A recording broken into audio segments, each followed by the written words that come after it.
Deputy CM Brajesh पाठक अपना report card पेश कर रहे हैं। तो 100 दिन के कामों का report card deputy CM Brajesh Pathak यहां पर आज पेश कर रहे हैं। लखनऊ में ब्रजेश पाठक अपना रिपोर्ट कार्ड यहां पर पेश कर रहे हैं। उस खबर का रुख तो तस्वीरें आपको दिखा रहे हैं। ब्रजेश पाठक प्रेस कॉन्फ्रेंस कर रहे हैं। संबंधित जो कार्यदायी संस्था है जीवीके, उसको हमने सौंप दिया है, जिससे जो पुरानी एम्बुलेंसेज है उनके स्थान पर नई एम्बुलेंसेज हम चलाएंगे और उनको हमने सौंप दिया है। पुरानी एम्बुलेंसेज वापस आएंगी, उनको स्क्रैप हम लोग करेंगे। चौथा सबसे बड़ा विषय हमने तय किया था, उच्च जोखिम समूह को एचआईवी रोकथाम हेतु सेवाओं की उपलब्धता।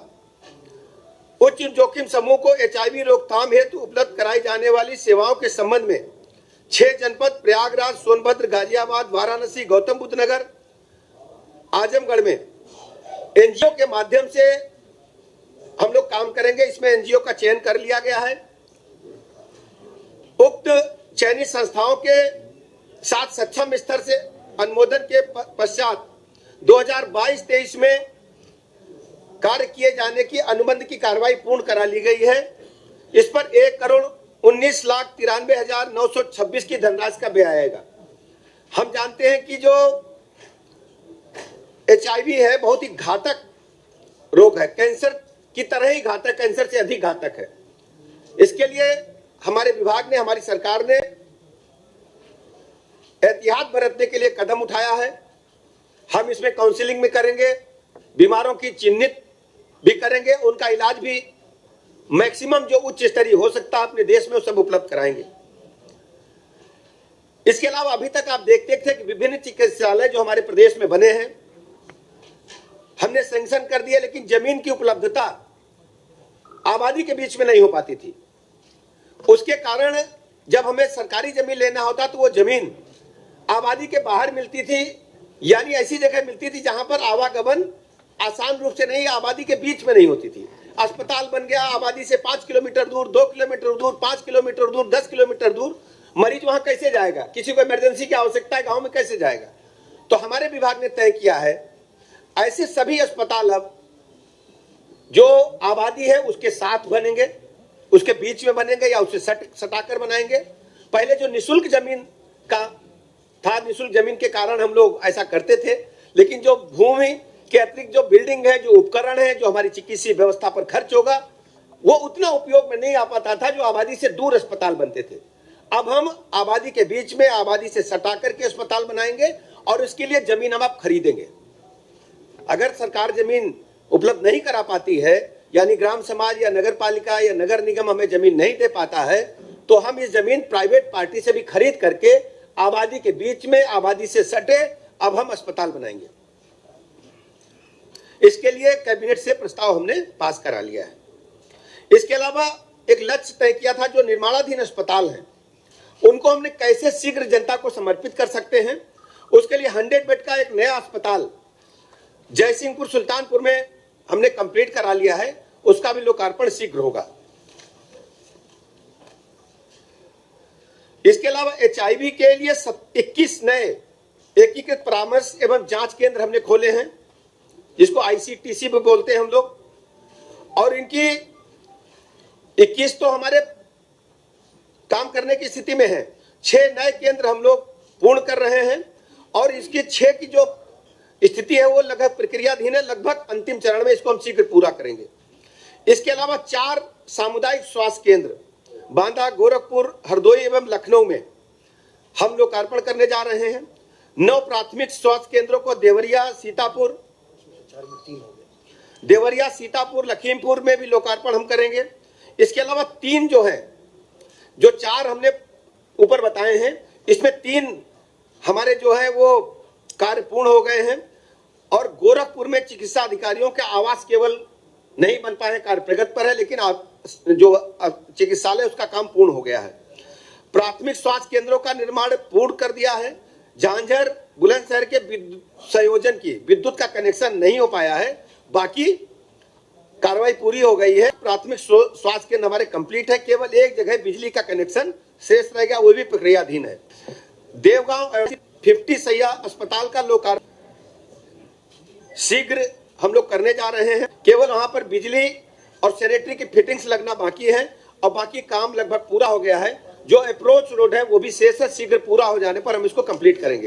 इसके साथ ही साथ जो हमारा लक्ष्य 100 दिन का था उसको हमने 100% पूरा किया है। इसके अतिरिक्त जो चिकित्सा विभाग है इसने लक्ष्यों के अतिरिक्त भी काम किया है।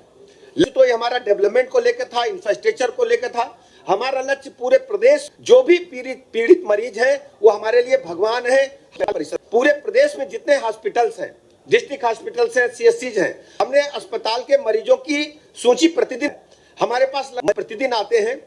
उसमें से लगभग 15,000 मरीज जो होते हैं दुर्घटना के शिकार होते हैं, या छत से गिर गए, या कहीं गिरकर चोट लगी, या एक्सीडेंट वाहन से हो गया, या अन्य कारणों से दुर्घटना के शिकार होते हैं, ट्रॉमा के मरीज होते हैं। ऐसे ही लगभग 10 से 15,000 मरीज हमारे पास गंभीर रोगों के आते हैं, जैसे हार्ट अटैक के, या ब्रेन हेमरेज के, या किडनी लीवर के, अन्य रोगों के गंभीर मरीज आते हैं। इसके साथ ही साथ प्रतिदिन 5,000 के लगभग हम ऑपरेशन करते हैं।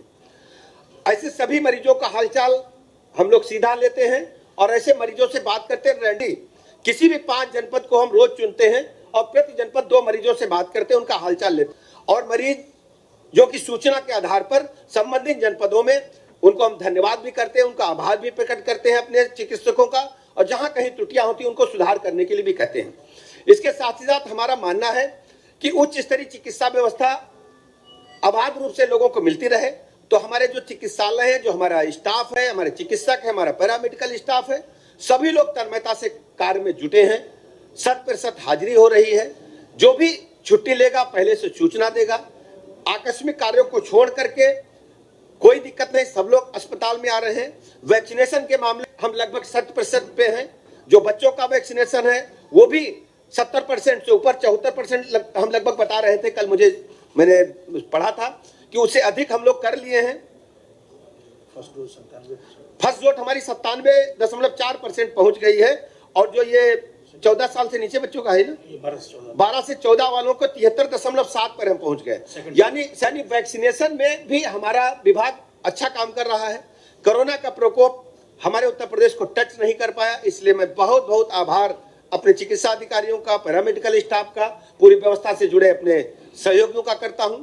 और इसके साथ ही साथ जो चिकित्सा शिक्षा विभाग है उसके बारे में भी आपको जानकारी देना चाहूंगा। हमारे पास माननीय मुख्यमंत्री जी ने तय किया था कि सभी जनपदों में एक जनपद एक मेडिकल कॉलेज योजना को हम लागू करेंगे। हमारे पास 16 जनपद ऐसे बचे थे जहां पर मेडिकल कॉलेज की स्थापना के लिए कार्य प्रारंभ नहीं हो पाया था, पत्रावली का भी कार्य प्रारंभ नहीं हो पाया था। तो ऐसे 2 जनपदों में हमने इन 100 दिनों में PPP मोड पर तय कर दिया है। इसके अलावा जो 14 जनपद बचे हैं उन पर भी प्रक्रिया जारी है, शीघ्र ही हम आपके समक्ष आएंगे। 16 असेवित जनपद हैं, यथा बागपत, बलिया, भदोही, चित्रकूट, हमीरपुर, हाथरस, कासगंज, महाराजगंज, महोबा, मैनपुरी, मऊ, रामपुर, संभल, संत कबीर नगर, शामली तथा श्रावस्ती।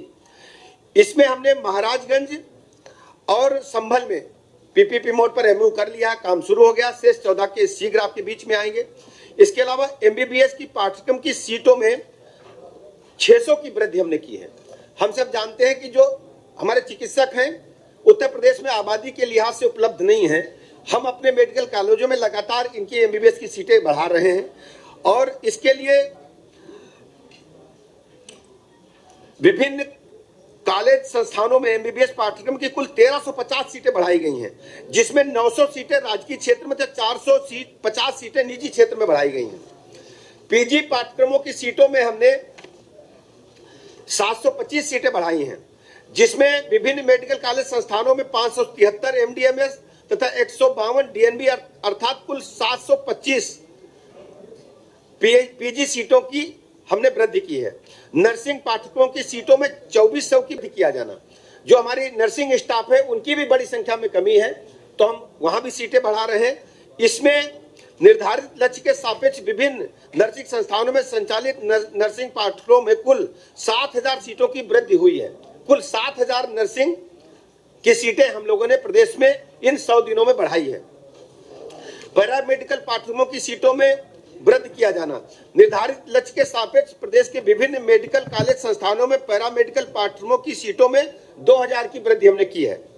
विभाग के अंतर्गत कम से कम 5000 पदों पर रोजगार का सृजन किया जाना। निर्धारित लक्ष्य के सापेक्ष प्रदेश के विभिन्न मेडिकल कॉलेज संस्थानों में कुल 36,171 पदों का सृजन किया जा चुका है।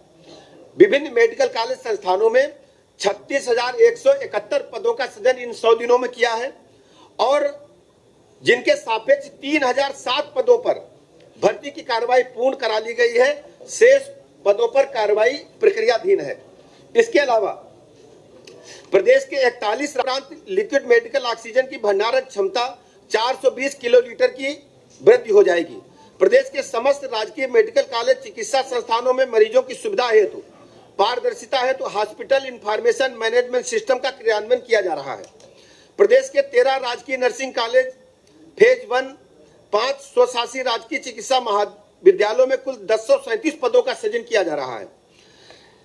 पूर्व में बीएससी नर्सिंग कोर्स मात्र राजकीय medical college Meerut, college of nursing Kanpur और राजकीय पैरामेडिकल कॉलेज झांसी में संचालित था। वर्तमान शैक्षणिक राजकीय मेडिकल कॉलेज गोरखपुर, आगरा, प्रयागराज व कन्नौज में बीएससी नर्सिंग कोर्स प्रारंभ कर दिया गया है।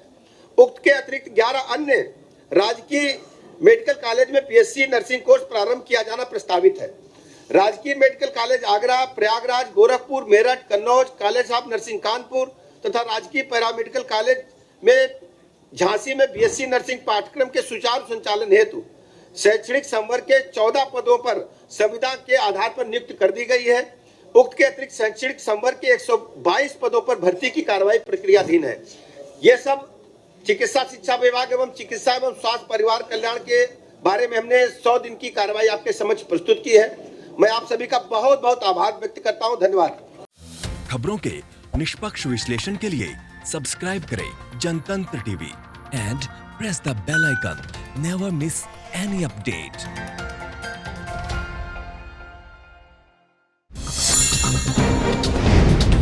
डाउनलोड कीजिए जनतंत्र टीवी ऐप को, जो कि अवेलेबल है गूगल प्ले और ऐप स्टोर पर। अधिक जानकारी के लिए अभी डाउनलोड करें।